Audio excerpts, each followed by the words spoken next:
আসসালামু আলাইকুম। DBB 760 pro একটা মেশিন। এটা মেশিনটার জোড়া হয় না, জোড়া প্রবলেম। হ্যাঁ, এটার ময়লার প্রবলেম আছে, প্লাস কিছু সেটিং উল্টাপাল্টা করছে, এই জন্য মেশিনটা জয়েন হচ্ছে না। আমি আপনাদেরকে দেখাচ্ছি। এটা কখনোই at first time ARC test মানে অন থাকবে না, এটা সিস্টেম থেকে অফ করে দিতে হবে। আচ্ছা, যাই হোক, এটা আমি ব্যাক দিলাম, বাট অটো কিন্তু কাজ করতেছে না। এটা কোর আসতেছে উপর দিয়ে ফাইবার এক্স ইউরোর। ঠিক আছে, তার মানে আমাদের কি করতে হবে, কোডটা মিডলে নিয়ে আসতে হবে, অটো সেটিংটা কাজ করতে হবে। সো আমি প্রথমে অটোতে যদি যাই, মেনুতে গিয়ে এগুলো ঠিক আছে, এই তো এটা হবে ফুল অটো।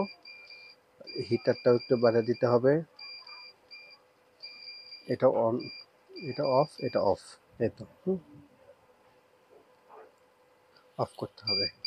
সো এখন যদি ঢাকনা নামাই তাহলে কিন্তু আমার কিন্তু অটো আসতেছে, but fibre in Y error.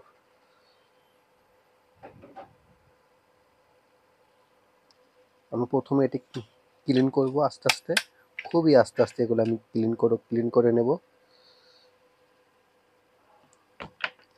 আমি টোটালি পরিষ্কার করে একটু ভিগরুপটা আমি ব্লেড দিয়ে একটু ক্লিন করে দেবো স্মুথলি, আস্তে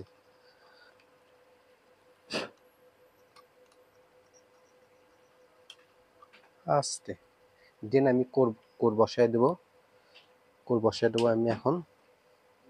সো আমি কোরটা বসায় দিলাম, এই তো আলহামদুলিল্লাহ। লেফট একটু কিন্তু ব্যাট, আমার কিন্তু কোর কিন্তু মাঝখান দিয়ে চলে যাচ্ছে। সো আমি এখন কোরটা আর একটু রিপ্লেস করে দেবো, এই তো আলহামদুলিল্লাহ। আমার কিন্তু জয়েন কিন্তু হচ্ছে, আমার কিন্তু জয়েন্ট যেটা হতো না, এটা কিন্তু জয়েন্ট প্রবলেম কিন্তু অলরেডি আমার সলভ হয়ে গেছে, এবং এটা কিন্তু ডেলিভারি যাওয়ার জন্য মোটামুটি রেডি। আরও আনুষঙ্গিক কাজগুলো আছে, সেগুলো আমি সেটিংগুলো আপডেট করে কাজ করে উপর একটা সলিউশন দিয়ে আমি কাস্টমারকে এটা ডেলিভারি দেবো।